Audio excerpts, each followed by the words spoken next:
Ma paneks asju veel tooma.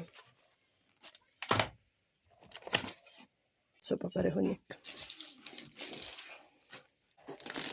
Need krõpsud olid 19 senti pakk.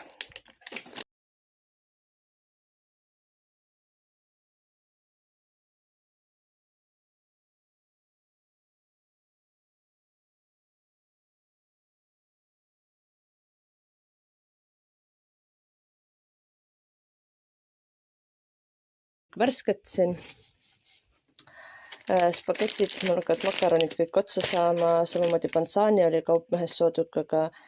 See on ülihea riis. Prismas on see 4 euri kilo, seal kaupmehes oli odavam, alla 4 oli 3,20, 3,30, hinnatund mööda öelda praegu. Siis suurkottriisi, sai on juba üks ära söödud, liivsai, riisihelbed.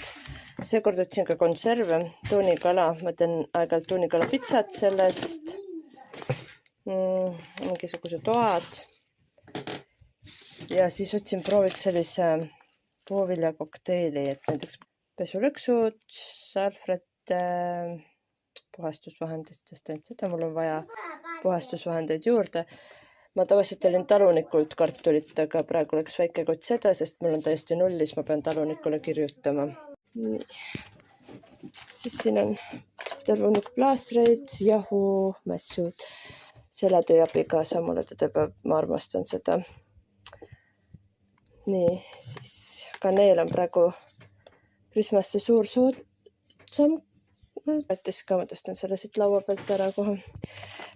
Selline või on Prismas 4 ja mingit senti, igastahes alla 5 eurot kilo. Ma võtsin, ma panen sügavkülma ja siis kasutan küpsetamiseks.